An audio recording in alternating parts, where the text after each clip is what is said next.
محمد بن کعب رحمۃ اللہ تعالی علیہ کہتے ہیں کہ حضرت سلیمان علیہ السلام کے لشکر کی چھاؤنی 100 فرسخ میں تھی اور ان میں سے 25 فرسخ جنوں کے لیے، 25 انسانوں کے لیے، 25 پرندوں کے لیے اور 25 فرسخ دیگر جانوروں کے لیے تھے۔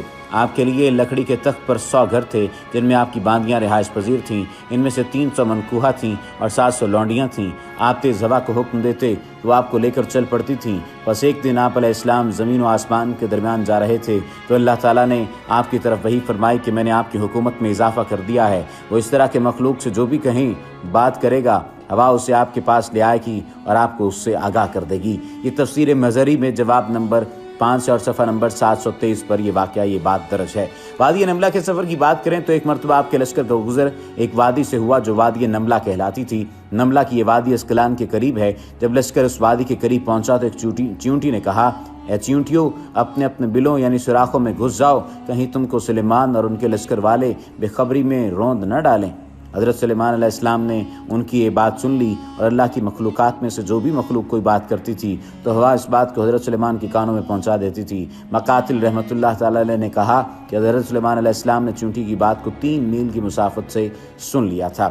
اب اگر اس مکالمے کی بات کی جائے تو حضرت سلیمان علیہ السلام نے فرمایا کہ چیونٹی کو میرے پاس لاؤ۔ چنانچہ چیونٹی حاضر کی گئی۔ حضرت سلیمان علیہ السلام نے کہا کہ اے چیونٹی، کیا تجھے معلوم نہ تھا کہ میرا لشکر کسی پر ظلم و ستم نہیں کرتا؟ چیونٹی نے کہا کہ بے شک میرا عقیدہ یہی ہے کہ آپ کا لشکر ظلم و ستم نہیں کرتا، لیکن چونکہ میں ان سب کی سردار ہوں اس لیے میرا فرض منصبی تھا کہ میں انہیں ہر نشیب و فراز سے آگاہ کروں۔ حضرت سلیمان علیہ السلام نے کہا کہ تیری اس تقریر سے میرے نزدیک تیری قدرت و منزلت بڑھ گئی ہے، لہٰذا میرا جی چاہتا ہے کہ تو مجھے کوئی پند و نصیحت سنائے۔ چنانچہ آپ کو معلوم ہے کہ آپ کے والد گرامی کا نام داؤد کیوں رکھا گیا؟ چیونٹی نے یہ سوال کیا۔ حضرت سلیمان نے کہا کہ مجھے معلوم نہیں۔ چیونٹی نے کہا کہ آپ کے والد گرامی کا نام داؤد اس لیے تھا کہ انہوں نے زخمی دل کا علاج کیا، گویا ان کا نام داوی جراح قلبہ کا مخفف ہے۔ پھر چیونٹی نے سوال کیا کہ حضرت سلیمان علیہ السلام، کیا آپ کو یہ بھی معلوم ہے کہ آپ کا نام سلیمان کیوں ہے؟ حضرت سلیمان نے کہا کہ مجھے نہیں معلوم۔ چیونٹی نے کہا اس لیے کہ آپ سلیم الصدر والقلب ہیں، گویا سلیمان انہی الفاظ کے مخفف ہے۔ تفسیر روح البیان میں علامہ اسماعیل حقی رحمۃ اللہ تعالی علیہ نے کشف الاسرار کا حوالہ دیتے ہوئے لکھا ہے کہ حضرت سلیمان علیہ السلام نے چیونٹی سے پوچھا کہ تمہاری سلطنت کا حدود اربع اور تمہارے لشکر کی تعداد کتنی ہے؟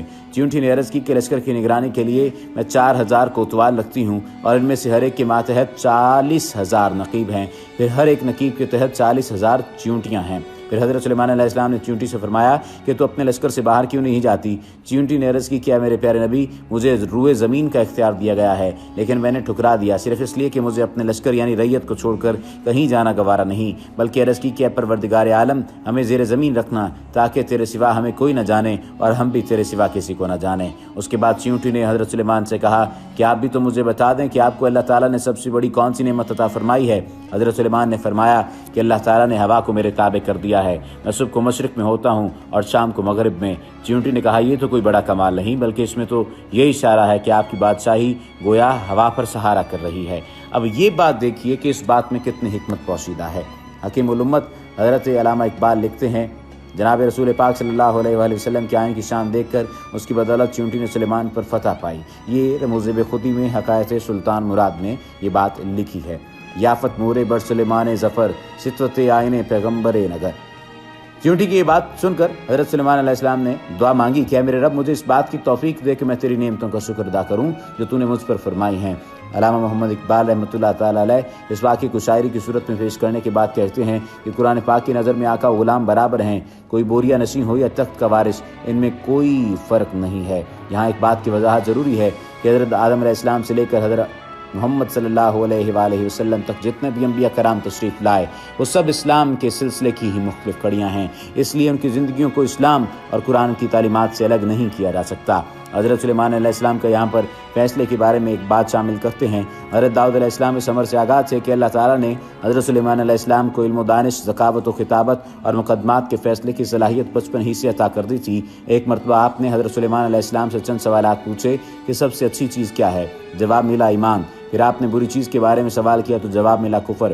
پھر آپ نے میٹھی چیز کے بارے میں پوچھا تو آپ نے فرمایا خدا کی رحمت۔ پھر آپ سے ٹھنڈک والی چیز کے بارے میں پوچھا تو جواب ملا خدا تعالیٰ کا لوگوں سے درگزر کرنا اور انسانوں کا ایک دوسرے کو معاف کر دینا۔ یہ جوابات سن کر حضرت داؤد علیہ السلام نے فرمایا کہ سلیمان اللہ کے نبی ہیں۔ بچپن ہی سے حضرت داؤد علیہ السلام امور سلطنت اور نظام حکومت کے اہم فیصلوں میں انہیں شریک رکھتے تھے۔ اہم امور اور مقدموں میں بھی آپ سے مدد اور مشورے لیا کرتے تھے۔ اللہ تعالیٰ ہمیں انبیاء کرام علیہ السلام کی سنتوں پر عمل کرنے کی توفیق عطا فرمائے۔ وما علینا الا البلاغ المبین۔